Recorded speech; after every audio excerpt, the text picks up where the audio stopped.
True Light Network. Truly beyond truth.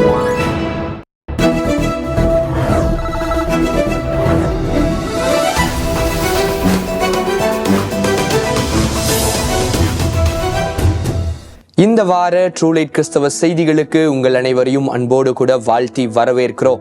ஒவ்வொரு வாரமும் ட்ரூலைட் கிறிஸ்தவ செய்திகள் சேனலை நேயர்கள் தொடர்ந்து பார்த்து கொண்டு வரீங்க. அநேகருக்கு இது ஆசீர்வாதமாக அமைந்து கொண்டிருக்கு அப்படிங்கிறதுல எந்த சந்தேகமுமே இல்லை. இன்னும் ட்ரூலைட் கிறிஸ்தவ செய்திகள் சேனலை நீங்க சப்ஸ்கிரைப் செய்யாம இருந்தா செய்து கொள்ளுங்க. முதலில் தலைப்பு செய்திகள். சீனாவில் 2050ஆம் ஆண்டு கிறிஸ்தவர்களின் எண்ணிக்கை 10 கோடியை தொட இருக்கிறது, உண்மையா? வடகிழக்கு இந்தியாவில் பூத்து குலுங்கும் கிறிஸ்தவ சபைகள் எப்படி நிகழ்ந்தது? புனித தோமாவின் திருச்சபை பற்றிய சிறப்பு தொகுப்பு. தமிழ்நாடு மற்றும் கேரளாவில் கிறிஸ்தவர்கள் வளர்ந்தது எப்படி? 80% மேல் கிறிஸ்தவர்களை கொண்ட பிலிப்பைன்ஸ் தேசம் எழுப்புதலுக்கு ஆயத்தமாகின்றனர். நியூராலிங்க் N1 பிரெயின் சிப், இது அந்தி கிறிஸ்துவின் ஆயுதமா? கண் பார்வையற்றவர்கள் இயேசு கிறிஸ்துவை மகிமைப்படுத்தினார்கள். ஆப்கானிஸ்தானில் ரகசிய கிறிஸ்தவர்களுக்கு 3000 ஆடியோ பைபிள் ரகசியமாக விநியோகிக்கப்பட்டுள்ளது. ஈரானில் தினசரி 2000 பேர் கிறிஸ்துவை ஏற்றுக்கொள்கின்றனர். தன் ஊழிய திறமையால் இயேசு கிறிஸ்துவை மகிமைப்படுத்தும் பெண் ஓவியரின் புதிய காணொளி. இயேசு கிறிஸ்துவை ஆராதனை செய்யும் அமெரிக்க இராணுவ படை வீரர்கள். Grace that haunts my heart. இனி விரிவான செய்திகள். சீனால ஆண்டவர் எழுப்புதல் அக்கினிய தீவிரமா பரவ செய்து கொண்டிருக்கிறாங்க. ஆவிக்குரிய மாற்றங்கள் அங்க அநேகமா நடந்து கொண்டிருக்கு. கிறிஸ்தவர்களுடைய எண்ணிக்கையை குறித்ததான ஒரு கணக்கெடுப்பு வெளியிடப்பட்டிருக்கு. அது நம்ம ஒவ்வொருவரையும் ஆச்சரியப்படுத்துற வகையில் அமைந்திருக்கு. அதை குறித்ததான ஒரு செய்தி தொகுப்பு வாங்க பார்க்கலாம். சீனாவில் மொத்த ஜனத்தொகை 141 கோடியாகும். இதில் நற்செய்தியாளர்களின் கடுமையான பணியின் விளைவால் நாம் ஆத்தும கனிகளை பார்த்து வருகிறோம். இப்பொழுது 4 கோடி மக்கள் இயேசு கிறிஸ்துவை ஏற்றுக்கொண்டதாக தகவல்கள் வெளியாகி இருக்கிறது. சில அரசாங்க கணக்கெடுப்பின்படி கிறிஸ்தவ வாலிபர்களின் எண்ணிக்கை குறைந்திருப்பதாக கூறுகின்றனர்.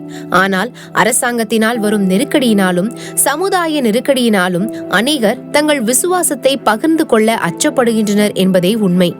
அநேக கணக்கெடுப்பின்படி வாலிபர்கள் தங்கள் விசுவாசத்தில் உறுதியாக இருக்கின்றனர் என்றும் கூறுகின்றனர். குளோபல் கிறிஸ்டியன் ரிலீஃப் மற்றும் ஃபியூ ரிசர்ச் சென்டர் என்கிற இரு இயக்கங்களின் ஆராய்ச்சியின்படி மிகப்பெரிய எழுப்புதலின் அலை சீனாவில் வீசப்போகிறதாக வெளியிடப்பட்டுள்ளது. 2050ஆம் ஆண்டு சீன கிறிஸ்தவர்களின் எண்ணிக்கை 2 மடங்கு அதிகரிக்கும் என்றும் கிறிஸ்தவர்களின் எண்ணிக்கை 100 மில்லியன், அதாவது 10 கோடியை தொடும் என்றும் கூறப்படுகிறது. 2050ஆம் ஆண்டு சீனாவில் கிறிஸ்தவம் பெரும்பான்மை சமூகமாக திகழும் என்றும் அநேக வேத வல்லுநர்களாலும் மக்கள் கணக்கெடுப்பு வல்லுநர்களாலும் யூகிக்கப்பட்டுள்ளது. சீனாவில் நிலவும் கடுமையான சூழ்நிலை மத்தியிலும் சுவிசேஷத்தை தெருக்களில் அறிவிக்கும் இந்த பெண்மணியின் துணிச்சலை பாருங்கள். Jesus is coming soon. Jesus is coming soon. We pray the Lord, hallelujah. We pray the Lord, hallelujah. God is our God. God loves you. God loves you. God sent to Jesus Christ because we are sinner. We are sinner. We are sinner. We are sinner. We are sinner. In the name of Jesus, we repent. Everybody need to repent. Everybody need to repent. Turn to Jesus Christ. சீனாவில் மறைமுகமாக நடைபெற்றுக் கொண்டிருக்கும் நற்செய்தி பணிகளுக்காக, ரகசிய ஆராதனை குழுக்களுக்காக நாம் ஜெபிப்போம். இந்திய தேசத்தின் எழுப்புதலுக்காக நம்ம ஒவ்வொருவரும் தொடர்ந்து ஜெபித்து கொண்டு வரோம். ஆண்டவர் மிகப்பெரிய மாற்றங்களை இந்திய தேசத்துல செய்து கொண்டு வராங்க. அதுவும் குறிப்பா வடகிழக்கு மாநிலங்கள்ல அநேக சபைகளை கர்த்தர் உருவாக்கி கொண்டிருக்கிறாங்க. அங்கிருந்த முந்தைய நிலைமை என்ன, தற்பொழுது என்னென்ன காரியங்கள் அங்க நடந்து கொண்டிருக்கு அப்படிங்கறத ஒரு செய்தி தொகுப்பா வாங்க பார்க்கலாம். இந்தியாவில் தமிழ்நாடு மற்றும் கேரளா இவைகளை தவிர்த்து அதிகமாக கிறிஸ்தவர்கள் இருக்கும் இடம் வடகிழக்கு மாநிலங்களாகும். இங்கு 2011 கணக்கெடுப்பின்படி கிட்டத்தட்ட 78 லட்சம் கிறிஸ்தவர்கள் இருந்தனர் என்று கூறுகின்றனர். இப்போது இந்த எண்ணிக்கை மிகவும் உயர்ந்திருக்கிறது. இது வடகிழக்கு மாநிலங்களில் 20ஆம் நூற்றாண்டில் மட்டுமே ஏற்பட்ட மாபெரும் வளர்ச்சியாகும். மேகாலயாவில் நற்செய்தியாளர்களின் பணியினால் இப்போது 80% கிறிஸ்தவர்கள் இங்கு வாழ்கின்றனர். மிசோராமில் 1930க்கு பிறகு நடந்த எழுப்புதலில் மொத்த பழங்குடியின மக்களும் கிறிஸ்துவை ஏற்றுக்கொண்டனர். இப்போது 90% மக்கள் கிறிஸ்தவர்களாகவே இருக்கின்றனர். குறிப்பாக மலை கிராமங்களில் உள்ள மக்கள் அனைவரும் கிறிஸ்துவை ஏற்றுக்கொண்டார்கள் என்பது குறிப்பிடத்தக்கது. நாகாலாந்து 87% மக்கள் அனைவருமே கிறிஸ்தவர்களே. 1950களில் இந்த எண்ணிக்கை 44% இருந்தது என்பது குறிப்பிடத்தக்கது. அருணாச்சல் பிரதேஷ், அசாம், திரிபுரா, சிக்கிம் போன்ற மாநிலங்களிலும் இப்பொழுது நற்செய்தியாளர்களின் பணி மூலமாக அநேகர் கிறிஸ்துவை அறிந்து கொண்டு வருகின்றனர். சமீப நாட்களில் அரசியல் ரீதியாகவும் அதிகார ரீதியாகவும் அநேக கிறிஸ்தவர்கள் மணிப்பூரில் தாக்கப்படுகின்றனர். இந்த சூழ்நிலை மாற நாம் ஜெபிக்க வேண்டும். இந்திய அரசாங்கம் கிறிஸ்தவர்களுக்கான சுதந்திரத்தை கொடுத்து கிறிஸ்தவர்களுக்கு தகுந்த பாதுகாப்பை கொடுக்க வேண்டும் என்பதற்காக ஜெபிப்போம். அப்போஸ்தலர் தோமாவை குறித்து நம்ம அறிந்திருப்போம். இந்திய தேசத்திற்கு ஆண்டவராகிய இயேசு கிறிஸ்துவினால அனுப்பப்பட்டு அநேக காரியங்களை, அநேக ஊழியங்களை ஆண்டவருடைய நாமத்திற்காக அவர் செய்திருந்தார் இல்லையா? ஆண்டவர் அவரை அனுப்பினதான நோக்கம் என்ன அப்படிங்கறத அறிந்து அவர் ஒவ்வொரு காரியத்தையும் செய்திருந்தார். அப்போஸ்தலர் தோமா இந்திய தேசத்துல செய்த ஊழியங்கள் என்னென்ன, அவர் ஏற்படுத்திய திருச்சபைகளை குறித்ததான செய்தி தொகுப்பு உங்களுக்காக. இயேசு கிறிஸ்து உயிர்த்தெழுந்த பிறகு இயேசு கிறிஸ்துவின் சீடர்களில் ஒருவர் அப்போஸ்தலனாகிய தோமா மத்திய கடல் வழியாக கிபி 52ஆம் ஆண்டு கேரளா மாநிலத்திற்கு வந்தார். முதல் முறையாக சுவிசேஷம் இந்திய மண்ணில் அறிவிக்கப்பட்டது. கேரளாவில் அநேகர் இயேசு கிறிஸ்துவை ஏற்றுக்கொண்டனர். முதலில் இந்தியாவில் திருச்சபை கேரளாவில் உருவானது. மார் தோமா சைரோ மலபார் சர்ச் இது இன்றளவும் இருக்கிறது. கிபி 1ஆம் நூற்றாண்டில் கேரளாவிலும் கன்னியாகுமரி மாவட்டத்தில் திருவிதாங்கோடு பகுதியிலும் 8 திருச்சபைகள் நிறுவியதாக கூறப்படுகிறது. அப்போஸ்தலனாகிய தோமா இந்தியாவில் கிபி 52ஆம் ஆண்டிலிருந்து கிபி 72ஆம் ஆண்டு வரைக்கும் ஊழியம் செய்தார்கள் என்று வேத வல்லுநர்கள் கூறுகின்றனர். பின்னர் தோமா இப்பொழுது சென்னை என்று அழைக்கப்படுகிற நகரத்திற்கு வந்து சேர்ந்தார். சென்னையில் மயிலாப்பூர் பகுதியில் ஊழியம் செய்து சுவிசேஷத்தை அறிவித்தார். ராஜா முதல் ஏழை மக்கள் வரை அனைவரும் கிறிஸ்துவின் சுவிசேஷத்தை கேட்டனர். அநேகர் ரட்சிக்கப்பட்டனர். சென்னை சைதாப்பேட்டை அருகில் உள்ள சின்னமலை என்று அழைக்கப்படுகிற குன்றில் பரிசுத்த தோமா ஈட்டினால் எரியப்பட்டு கொலை செய்யப்பட்டார். பரிசுத்த தோமா மூலமாக ஏராளமான ஜனங்கள் கிறிஸ்துவர்களாக மாறியதால் பொறாமை கொண்ட பிற மத கொள்கை உடையோர் தோமாவை கொலை செய்தனர். அங்கு தோமா அவர்கள் இரத்த சாட்சியாக மரித்தார். கிபி 1523ஆம் ஆண்டு போர்த்துகீசியர்கள் இந்தியாவிற்கு வந்தனர். அப்பொழுது தோமாவின் கல்லறையின் மீது ஒரு திருச்சபையை கட்டினார்கள். 16ஆம் நூற்றாண்டிலிருந்து பிரிட்டிஷ் ஆட்சி நடைபெற்றது. 18ஆம் நூற்றாண்டில் தோமாவின் கல்லறையின் மேல் இருந்த திருச்சபை மறுசீரமைக்கப்பட்டது. அதுதான் இப்பொழுது இருக்கும் செயின்ட் தாமஸ் பசிலிகா திருச்சபையாகும். தமிழ்நாட்டிலும் கேரளாவிலும் கிறிஸ்துவம் அப்போஸ்தலராகிய தோமாவால் உதயமாகி இன்று வரை இந்திய தேசத்திற்கு வெளிச்சமாக அமைந்து வருகின்றது. இதுபோன்று அப்போஸ்தலர்களின் கல்லறைக்கு மீது கட்டப்பட்ட 3 திருச்சபைகளே உலகத்தில் இருக்கிறது. அவை வேட்டிகானில் உள்ள செயின்ட் பீட்டர் பசிலிகா என்கிற திருச்சபை, ஸ்பெயினில் உள்ள செயின்ட் ஜேம்ஸ் சர்ச் என்கிற திருச்சபை, 3வது திருச்சபை நமது இந்தியாவில் உள்ள செயின்ட் தாமஸ் பசிலிகா திருச்சபையாகும். பிலிப்பைன்ஸ்ல கிறிஸ்தவர்களுடைய எண்ணிக்கை என்ன? நியூராலிங்க் அந்தி கிறிஸ்துவின் ஆயுதமா அமைந்திருக்கா? அது மாத்திரம் இல்லாம கண் தெரியாதவர்கள் ஆண்டவருடைய நாமத்தை எப்படி மகிமைப்படுத்துறாங்க அப்படிங்கிற செய்திகளை ஒரு சிறிய இடைவேளைக்கு பிறகு பார்க்கலாம். இணைந்திருங்க ட்ரூ லைட் கிறிஸ்தவ செய்திகளுடன். என்னடா எல்லாம் சைலண்டா வரீங்க? பாட்டு எதுனா ப்ளே பண்ணட்டுமா? ஒரு மகிமையின் மேகம் சாங் போடுங்களேன். கர்த்தரை ஆராய்ச்சிக்கிட்டே ஒரு பிரசன்ஸோட போகலாம். ஒரு மகிமையின் மேகம் இந்த இடத்தை மூடுதே. ஒரு மகிமை ஆல்ரெடி மேகம் மூட்டமா தான்டா இருக்கு. நம்ம என்ன சர்ச்சுக்கா போறோம், ட்ரிப்புக்கு போறோம்டா. நல்லா வைபா ஒரு பாட்டு. நான் ஒரு பாட்டு போட்டா?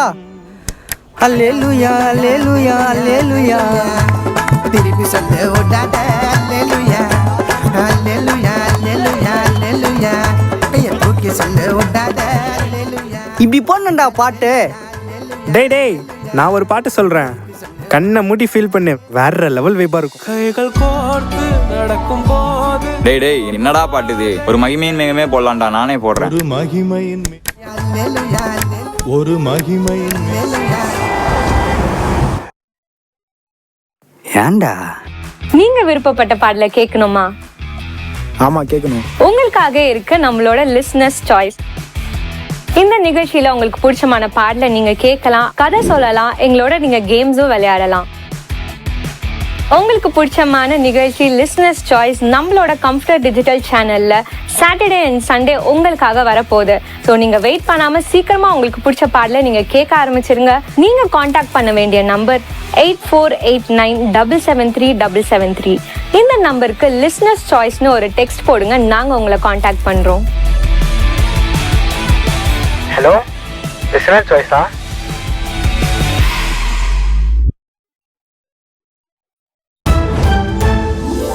மீண்டுமாக ட்ரூ லைட் கிறிஸ்தவ செய்திகளுக்கு உங்கள் அனைவரையும் அன்போடு கூட வாழ்த்தி வரவேற்கிறோம். பிலிப்பைன்ஸ்ல 80% அதிகமானோர் கிறிஸ்தவர்களாக இருக்கிறாங்க அப்படின்னு கணக்கெடுப்பு சொல்லுகிறது. எழுப்புதலுக்காக அவங்க எல்லாம் ஆயத்தப்பட்டு கொண்டிருக்கிறாங்க. பிலிப்பைன்ஸ்ல அப்படி என்னென்ன காரியங்கள் நடந்து கொண்டிருக்கு அப்படிங்கிறத ஒரு செய்தி தொகுப்பா வாங்க பார்க்கலாம். 16ஆம் நூற்றாண்டில் ஃபெர்டினாண்ட் மேஜல்லன் என்கிற ஸ்பானிஷ் ஆய்வாளர் மூலமாக பிலிப்பைன்ஸ் தேசத்தில் முதலில் சுவிசேஷம் அறிவிக்கப்பட்டது. இப்போது பிலிப்பைன்ஸ் தேசத்தில் 80% மேல் மக்கள் இயேசு கிறிஸ்துவை ஆராதித்து வருகின்றனர்.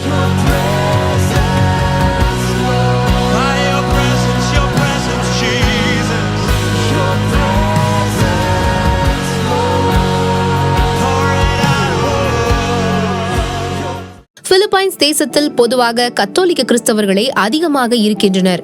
ஆனாலும் சமீப காலத்தில் வந்த அநேக செய்திகளும் அறிக்கைகளும் பிலிப்பைன்ஸ் தேசத்தில் அதிகமாக ஜனங்கள் ஆவிக்குரிய மாற்றம் அடைந்து வருவதாகவும் தனிப்பட்ட வாழ்க்கையில் விசுவாசத்தை வெளிப்படுத்துகின்றனர் என்றும் கூறுகின்றனர்.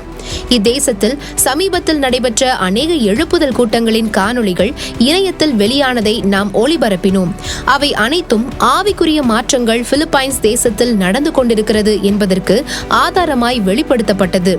இது மட்டுமின்றி அநேக கிறிஸ்தவ இயக்கங்கள் இத்தகவலை உறுதி செய்யும் வண்ணமாக அறிக்கைகளாக வெளியிட்டுள்ளனர். ஆனாலும் பிலிப்பைன்ஸ் தேசத்தில் அநேக தவறான போதனைகளும் கள்ள போதகர்களும் பெருகி வருகின்றனர். பிலிப்பைன்ஸ் மக்கள் தவறான போதனைக்கு விலகி சுவிசேஷத்தை உறுதியாக பற்றிக் கொள்ள வேண்டும் என்று நாம் தேவனிடத்தில் வேண்டிக் கொள்வோம். கூடிய விரைவில் பிலிப்பைன்ஸ் தேசம் முழுவதும் தேவனை அறிகிற அறிவினால் பெருகும். இந்த கடைசி காலங்கள்ல அநேக காரியங்கள் கர்த்தர் சொன்னது நடந்து கொண்டு வருது. அதுவும் அந்தி கிறிஸ்துவின் காரியங்கள் அநேகமா நடந்து கொண்டு வருது அப்படிங்கிறத நம்ம அறிந்திருக்கிறோம். அந்தி கிறிஸ்துவின் ஆயுதமா இன்றைய நாளின் தொழில்நுட்பங்களை பயன்படுத்தி கொண்டு வருகிறது. எப்படி ஜனங்களை எவ்வாறாய் வஞ்சித்து கொண்டிருக்கு, அந்த தொழில்நுட்பங்கள் அந்தி கிறிஸ்துவின் வருகைக்கான ஒரு பாலமா அமைந்திருக்கா அப்படிங்கிறத ஒரு செய்தி தொகுப்பா வாங்க பார்க்கலாம். ஸ்பேஸ் எக்ஸ் நிறுவனத்தின் உலக பணக்காரர் எலான் மஸ்க் நிறுவனம் தான் நியூரலிங்க் ஆகும். இந்நிறுவனம் ஒரு மைக்ரோசிப் தயாரித்து அதை அறுவை சிகிச்சையின் மூலம் மனித மூளையோடு இணைத்து மூளையின் நினைவுகளை கம்ப்யூட்டரில் பதிவு செய்கின்றது. நோலாண்ட் அர்பர்க் இவர் உடல் ஊனமுற்றவர். இவர் தன்னார்வமாக முன்வந்து இந்த நியூரலிங்க் சிப்பை அறுவை சிகிச்சையின் மூலம் மூளையில் பொருத்தி கொண்டார். இந்த அறுவை சிகிச்சை மிக ஆபத்தாக இருந்தாலும் தைரியமாக ஏற்றுக்கொண்டு அனுமதித்தார். இந்த அறுவை சிகிச்சை வெற்றிகரமாக செய்யப்பட்டது. இதனால் நோலாண்ட் அர்பர்க் எந்தவித பாதிப்பின்றி ஆரோக்கியமாக வாழ்ந்து வருகிறார். I can, control a computer by thinking, open this application or, do this, type that, do that, and the computer will just sort of make it happen. I have control of a cursor, so I move a cursor around and I can click, left click, right click, middle click, move around a computer and do that. I have a little virtual keyboard that I use, and so that's how I control the computer. But it's all with my thoughts. I just think where I want the cursor to go. I think where I want it to click, and it listens. தான் சிந்தனையில் நினைப்பதையெல்லாம் எளிதாக கம்ப்யூட்டரில் செய்து விடுகிறார். மற்றவர்களோடு சதுரங்க விளையாடி ஜெயிக்கிறார். உலக வரலாற்றில் N1 பிரெயின் சிப் பொருத்தப்பட்ட உடல் ஊனமுற்ற இந்த நோலாண்ட் அர்பர்க் மூலம் நடைபெற்ற இந்த வெற்றிகரமான ஆராய்ச்சி அந்தி கிறிஸ்துவின் திட்டங்களுக்கும் உலக கட்டுப்பாடுகளுக்கும் உலகத்தையே தன்வசம் கட்டுப்படுத்தும் தந்திரங்களுக்கும் வழிவகுக்கும் என கிறிஸ்தவ அறிஞர்கள் அஞ்சுகின்றனர். இதன் மூலம் மனிதனின் சிந்தனை தன் உரிமையையும் பறிக்கப்பட்டு நாம் சிந்திப்பதை கணினி அறிந்து செயல்படும் அபாய நிலை ஏற்பட்டுள்ளது. தந்தி சேனலில் வெளியான தகவல் உங்கள் பார்வைக்கு. இதுக்கு பேரு N1 பிரெயின் சிப். இந்த சிப் நம்ம மூளையில் இருக்கக்கூடிய நியூரான்களை தொடர்பு கொள்ளும். நியூரான்கள் என்ன வேலை செய்யும் அப்படின்னா, இந்த மாதிரி நம்மளுடைய உடல் உறுப்புகள் செய்யக்கூடிய பல்வேறு வேலைகளுக்கு தகவல்களை கடத்தக்கூடிய வேலைகளை செய்யறது தான் இந்த நியூரான்கள். அந்த வகையில தான் நியூராலிங்க் நிறுவனம் உருவாக்கி இருக்கக்கூடிய இந்த N1 பிரெயின் சிப் மூளையில பொருத்தும் போது அது நியூரான்களோட தொடர்பு கொள்ளுது. அங்க அது செயல்படுறதுக்காக தனிப்பட்ட முறையில் சிறப்பம்சம் இருக்கக்கூடிய சார்ஜ் சிஸ்டம் இருக்கு. அதே போல அந்த சிப்பிலேருந்து கம்ப்யூட்டருக்கு தகவல்களை கடத்துறதுக்கு தனிப்பட்ட முறையில் த்ரெட்ஸ் அப்படின்னு சொல்லக்கூடிய அம்சங்களும் நிறைஞ்சிருக்கு. இப்போ மூளையில் அந்த சிப் பொருத்தி இருக்கிறார் இல்லையா, அவர் என்ன நினைக்கிறாரோ அது உடனடியா கம்ப்யூட்டர்ல டைப் ஆகும். கூடிய விரைவில் ஒரு உலக அரசாங்கம் உருவாகும் சூழ்நிலை துவங்கிவிட்டது. கிறிஸ்தவர்களே ஜாக்கிரதை, மாரநாதா, இயேசு சீக்கிரம் வருகின்றார். ஆண்டவருடைய நாமத்தை அநேகர் இந்த காலங்கள்ல மகிமைப்படுத்தி வராங்க, அவங்களுக்கு நடக்கிற அற்புத அடையாளங்களை வைத்து. ஆனா கண் தெரியாத இருவர் ஆண்டவருடைய நாமத்தை மகிமைப்படுத்தி உள்ளாங்க. அதை பார்க்கிறவர்களை மெய் சிலிர்க்க வைக்கிறதா அந்த ஒரு காணொளி அமைந்திருக்கு. அதை குறித்ததான ஒரு செய்தி தொகுப்பு வாங்க பார்க்கலாம். விஜயலட்சுமி இவர் கண் பார்வையற்றவர். இவர் சமீபத்தில் பாடிய பாடல் இணையதளத்தில் வைரலாகி கொண்டிருக்கிறது. இந்த நாவல் புது பாடல் என்கிற பாடலை தன் வசீகர குரலால் பாடி தேவனை மகிமைப்படுத்தியுள்ளார்.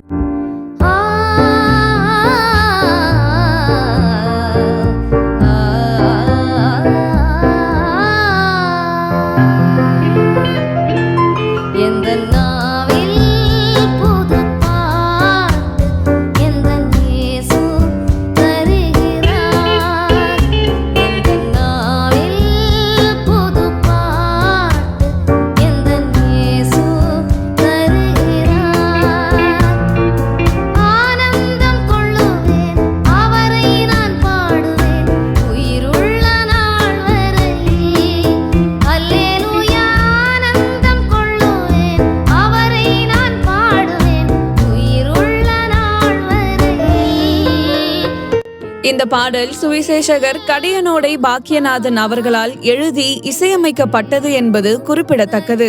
இதேபோல் தூத்துக்குடி மாவட்டத்தில் வசிக்கும் கண் பார்வையற்ற சகோதரி பி பிரிசில்லா அவர்கள் தன் வாக்கு வல்லமையால் பிரசங்கம் செய்து வருகின்றார்கள். பிளைண்ட் புத்தக கையேடுடன் அவர்கள் ஆற்றிய செய்தி தொகுப்பை நாம் காணலாம். மனுஷனுக்கு எவ்வளவு அறிவு பெருத்தாலுங்க சூரியனை படைக்க முடியாதுங்க. உலகத்திலயும் அதுல உள்ள எல்லாவற்றையும் கடவுள் தம்முடைய வல்லமையால படைச்சாருங்க. உலகத்தை உண்டாக்கி அதை ஆள்ற அதிகாரத்தை மனுஷன் கையில கொடுத்தாருங்க. இன்னைக்கும் விஞ்ஞானிகள் சூரியனை ஆராய்ச்சி பண்றாங்கங்க.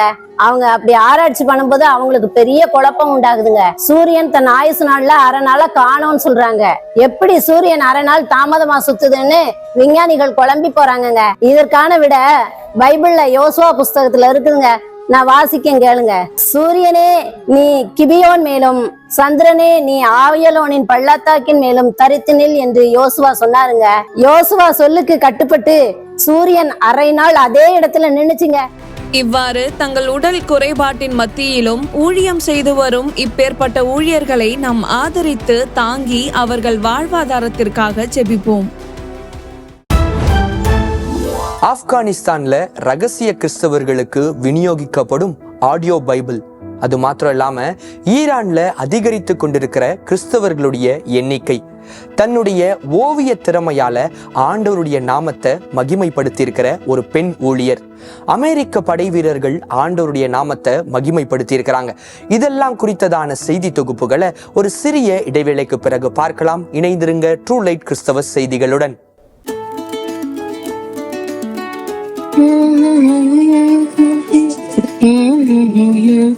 ஓகே, ஸோ இன்னைக்கு லைவ்ல எதை பத்தி பேசலாம்?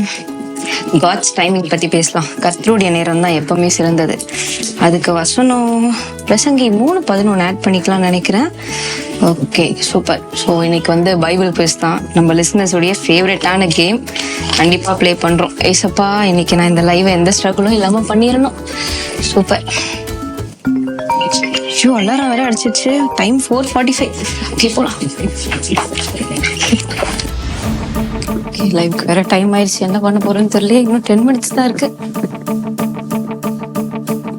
அடடா, லைவ் டைமிங் மாத்தினதே நான் மறந்துட்டேன். நேர்களே, உங்க எல்லாருக்கும் ஒரு நியூ அப்டேட் என்ன அப்படின்னா, இவ்வளவு நாள் நீங்க என்ஜாய் பண்ணி பார்த்துட்டு இருந்த நம்மளுடைய கம்ஃபர்டர் லைவ் 5 to 6 கிடையாது. இதுக்கப்புறம் ஜூன்ல இருந்து 6 to 7 PM நீங்க ரெக்வெஸ்ட் பண்ண மாதிரியே நாங்க மாத்திருக்கோம். ஸோ அதனால நீங்க உங்க ஃபேமிலி மெம்பர்ஸ், உங்க ஃப்ரெண்ட்ஸ் எல்லாரும் நீங்க யூஸ்வலா பாக்குற எல்லா பிளாட்ஃபார்ம்லயும் 6 to 7 இதுக்கப்புறம் ஜாயின் பண்ண மறந்துடாதீங்க.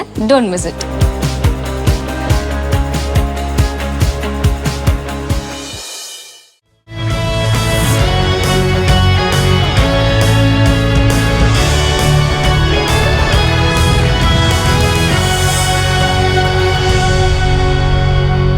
வாவ், நம்ம கிறிஸ்டியன் சாங்ஸ் எல்லாம் ஒரே இடத்துல கிடைச்சா எவ்வளவு மகிழ்ச்சியா இருக்கும். எஸ், ரொம்ப சந்தோஷத்துடன் தமிழ் காஸ்பல் மியூசிக்கின் மிகப்பெரிய முயற்சிக்கு உங்களை அறிமுகப்படுத்த போறேன். God music app. நமக்கு ஃபேவரட்டான பழைய கீர்த்தனை பாடல்கள்ல இருந்து இன்னைக்கு வரைக்கும் வந்த லேட்டஸ்ட் சாங்ஸ் எல்லாத்தையும் காட் மியூசிக் ஆப்ல கேட்க முடியும். இந்த ஆப்போட ஸ்பெஷாலிட்டியே நமக்கு பிடிச்ச சாங்ஸை நாம பாடுறதுக்கு மியூசிக் ட்ராக்ஸும் இருக்கு. அந்த சாங்ஸ்க்கு நீங்க மியூசிக் ப்ளே பண்ணணும்னு ஆசைப்பட்டா கார்ட் ஷீட்ஸும் இருக்கு. நீங்களும் சாங்ஸ் எழுதி ரிலீஸ் பண்ணியிருந்தா அதை இந்த ஆப்ல ஃபீச்சர் பண்ணணும்னு ஆசைப்பட்டீங்கன்னா please contact us at godmusicapp.com. Welcome to the God Music family.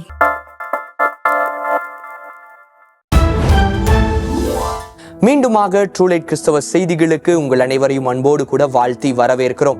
ஆப்கானிஸ்தான்ல ரகசிய கிறிஸ்தவருடைய எண்ணிக்கை அதிகரித்து கொண்டு வருது. ரகசிய கிறிஸ்தவர்களுக்கு ஆடியோ பைபிள் ரகசியமாக விநியோகிக்கப்படுகிறது. அது அங்க இருக்கிற ஜனங்களுக்கு ஆசீர்வாதமா அமைந்து கொண்டிருக்கு. அதை குறித்ததான ஒரு செய்தி தொகுப்பு உங்களுக்காக.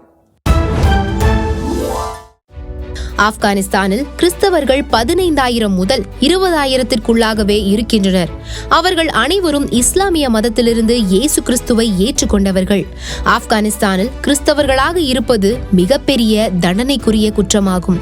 அதனால் கிறிஸ்தவர்கள் தனியாகவோ அல்லது ஒரு வீட்டிலோ ஒன்று கூடி நேரங்களை மாற்றி இடங்களை மாற்றி அவ்வப்போது ரகசியமாய் ஆராதனை செய்து வருகின்றனர். தங்கள் குடும்பத்தின் பாதுகாப்பிற்காக அநேகர் தங்களது விசுவாசத்தை மறைத்து வைத்திருக்கின்றனர். ஆப்கானிஸ்தானில் சுவிசேஷத்திற்கு கடுமையான நெருக்கடி இருக்கும் சூழ்நிலையில் கிறிஸ்தவம் சிறிய துளிராக வளர்கிறது என்பது நமக்கு மகிழ்ச்சி அளிக்கிறது. Foundation for ministry initiatives reports 2025 என்கிற நிறுவனத்தின் அறிக்கையின்படி ஆப்கானிஸ்தானில் கிறிஸ்தவம் ரகசியமாக வளர்ந்து கொண்டே இருக்கிறது என்றும் கடந்த 2 ஆண்டுகளில் 3,000-க்கும் மேற்பட்ட ஆடியோ பைபிள்கள் ஜனங்களுக்கு ரகசியமாக கொடுக்கப்பட்டிருக்கிறது என்றும் தெரிவித்துள்ளனர். அதன் மூலமாக ரகசிய கிறிஸ்தவர்கள் வேத வார்த்தைகளை கேட்டு கற்கின்றனர். தாலிபான் மத வன்முறையாளர்கள் சூழ்ந்திருக்கும் இவ்விடங்களில் அநேகர் வேத வார்த்தைகள் மூலமாக தேற்றப்பட்டு வருகின்றனர். தேவன் ஆச்சரியமான விதத்தில் கிரியை செய்து வருகின்றார். கடுமையான சூழ்நிலைகள் மத்தியிலும் ரகசியமாக இயேசு கிறிஸ்துவை ஆராதித்து வரும் 20,000 ஆப்கான் கிறிஸ்தவர்களின் பாதுகாப்பிற்காக ஜெபிப்போம். ஈரான்ல இருக்கிற ஜனங்கள் மத்தியில கர்த்தர் மாபெரும் காரியங்களை செய்து கொண்டு வராங்க. தினசரி அளவுல சுமார் 2,000-க்கும் அதிகமானோர் கிறிஸ்துவ தன் சொந்த இரட்சகரா ஏற்றுக்கொண்டு வராங்க. அங்க நடக்கிற காரியங்களின் செய்தி தொகுப்பை வாங்க பார்க்கலாம். ஈரானில் இப்பொழுது தேவனுடைய கரம் அதிகமாக கிரியை செய்து வருகிறது. அநேகர் இயேசு கிறிஸ்துவை ஏற்றுக்கொண்டு வருகின்றனர். கிறிஸ்தவர்களின் எண்ணிக்கையும் திரளாய் பெருகி வருகிறது. தினம்தோறும் ஈரானில் 2000 பேர் இயேசு கிறிஸ்துவை ஏற்றுக்கொள்கிறார்கள் என்று பைபிள் சொசைட்டி இயக்கத்தை சார்ந்த சார்ல்ஸ் கார்ட்னர் என்கிறவர் கூறியுள்ளார். ஈரானில் இப்பொழுது யுத்தத்தின் நிகழ்வு அதிகமாக நடந்து கொண்டிருந்தாலும் அங்குள்ள கிறிஸ்தவர்கள் சுவிசேஷத்தின் நற்பலன் மூலமாக யூதர்களையும் நேசிக்கின்றனர். அங்குள்ள யூதர்களுக்காக ஜெபம் செய்கின்றனர் ஈரானிய கிறிஸ்தவர்கள். இஸ்ரேலுக்கும் ஈரானுக்கும் நடுவே சமாதானத்திற்காக அதிகமாய் பிரியப்படுகின்றனர். சமீபத்தில் வந்த தகவல்களின்படி அநேக மசூதிகள் ஈரானில் மூடப்பட்டு வருகின்றன. அரசாங்கத்தின் மேலுள்ள நம்பிக்கையற்ற தன்மையினால் ஜனங்கள் நம்பிக்கைக்குரிய ஒரு பாதையை எதிர்பார்க்கின்றனர். ஈரான் மக்கள் விரும்பும் மாற்றம் மற்றும் நம்பிக்கை இயேசு கிறிஸ்துவில் காண ஆரம்பித்தனர். அதற்கு சுவிசேஷம் பாதை அமைத்து அன்பின் மார்க்கத்தை காட்டியது. அநேக நற்செய்தியாளர்கள் மூலமாக பல விதங்களில் சுவிசேஷம் அறிவிக்கப்பட்டு ஈரானில் கிறிஸ்தவர்கள் பெருக துவங்கினர். ஈரானியர்கள் வீட்டு சபைகளில் ஒன்று கூடி கிறிஸ்தவ ஆராதனை செய்கின்றனர் மற்றும் ஆன்லைன் வழியாகவும் வேத பாடமும் நடத்துகின்றனர். ஈரானில் ரகசியமாக தேவனை ஆராதித்து வரும் 10 லட்சம் ஈரானிய கிறிஸ்தவர்களின் பாதுகாப்பிற்காக நாம் ஜெபிப்போம். சூழ்நிலை மத்தியிலும் ரகசியமாக இயேசு கிறிஸ்துவை ஆராதித்து வரும் 20,000 ஆப்கான் கிறிஸ்தவர்களின் பாதுகாப்பிற்காக ஜெபிப்போம். ஆண்டவர் மனிதர்கள் ஒவ்வொருவருக்கும் வித்தியாசமான தாளந்துகளை கொடுத்து ஆசீர்வதித்திருக்கிறாங்க. அந்த தாளந்துகள் நமக்கென்று வைத்து கொள்ளாம அதை அவருடைய நாமத்துக்கென்று பயன்படுத்தும் பொழுது அதை இன்னும் பெருகி கொள்ளத்தக்கதான கிருபைகளை கர்த்தர் நமக்கு தராங்க இல்லையா? அந்த வகையில ஒரு ஊழியக்கார பெண் தன்னுடைய ஓவிய திறமையால ஆண்டவருடைய நாமத்தை மகிமைப்படுத்தி இருக்கிறாங்க. வாங்க அதை குறித்ததான செய்தி தொகுப்பை பார்த்துட்டு வந்துடலாம். வனேசா ஹொரோபோனா இவர் ஒரு பிரசித்த பெற்ற கிறிஸ்தவ பெண் ஓவியர். இவர் தேவனை ஆராதித்துக் கொண்டே ஓவியம் வரைந்த காணொளியை நாம் ஏற்கனவே கிறிஸ்தவ செய்திகளில் வெளியிட்டோம். இப்பொழுது சமீபத்தில் வனேசா தேவனை ஆராதித்துக் கொண்டே அழகிய இயற்கை சூழலில் இயேசு கிறிஸ்துவின் படத்தை தத்ரூபமாக வரைந்த காணொளி இணையதளங்களில் வைரலாகி கொண்டிருக்கிறது. தன் ஓவிய ஆற்றலால் தேவனை மகிமைப்படுத்தி வரும் சிறப்பு காணொளி உங்கள் பார்வைக்கு.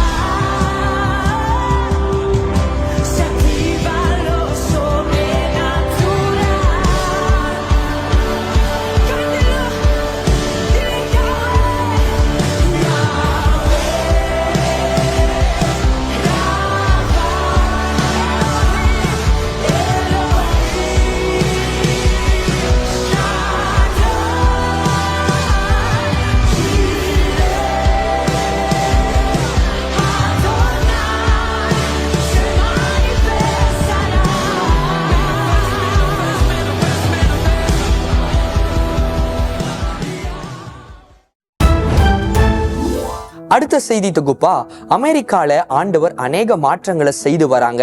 எழுப்புதலக்கினி தீவிரமா பரவி கொண்டிருக்கு.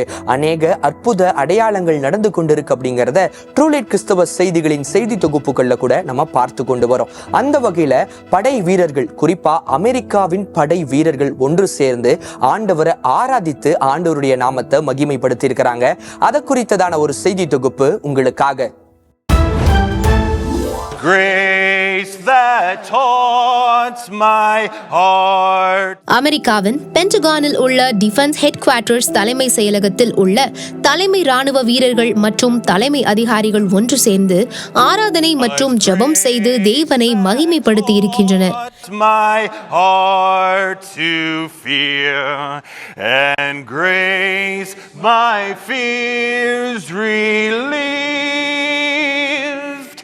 How precious precious did that grace appear. இதுபோன்று தேசத்தின் பாதுகாப்பிற்காக ஆராதனை மற்றும் ஜெபம் செய்வதை அவர்கள் நடைமுறையாகவே வைத்திருக்கின்றனர். தேவனுக்கு முன்னுரிமை கொடுத்து நடத்தும் அரசாங்கம் தேவனால் பாதுகாக்கப்படும் என்பதை நமக்கு இது வெளிப்படுத்துகிறது. டிஃபென்ஸ் செக்ரட்டரி பீட் ஹெக்ஷேத் அவர்கள் ஜெபம் செய்த சில காட்சிகளும் உங்கள் பார்வைக்காக. This is precisely where I need to be. And I think exactly where we need to be as a nation at this moment, in prayer, on bended knee, recognizing the providence of our Lord and Savior Jesus Christ. That there are so many things we do in this building and across this nation with such great consequence, it's almost unfathomable. When I think about the tasks that I've even undertaken thus far this morning and what I'll partake in the remainder of the day, to think it relies only on my strength would leave me completely incapable of addressing the issues of the day or those going forward.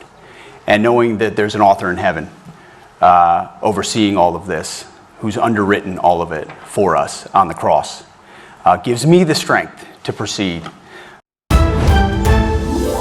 நேயர்களே, இந்த வார ட்ரூலைட் கிறிஸ்தவ செய்திகளின் ஒவ்வொரு செய்தி தொகுப்புகளும் கண்டிப்பா உங்களுக்கு ஆசீர்வாதமாக பிரயோஜனமாக இருந்திருக்கும் அப்படிங்கறத நாங்க நம்புறோம். சொல்லப்பட்ட செய்திகளுக்கு ஜெபிக்க மறந்துடாதீங்க. நம்ம செய்தி தொகுப்புகளின் லிங்கை உங்களுடைய ஃப்ரெண்ட்ஸ் அண்ட் ஃபேமிலிக்கு ஷேர் பண்ணுங்க. ட்ரூலைட் கிறிஸ்தவ செய்திகள் சேனலை சப்ஸ்கிரைப் பண்ணுங்க. இதே போல உலகெங்கும் நடக்கிற கிறிஸ்தவ செய்திகளோடு அடுத்த வாரம் உங்களை நாங்க வந்து சந்திக்கிறோம். உங்களிடமிருந்து விடைபெறுவது ஜான் இன்ஃபன்ட் ரீகன்.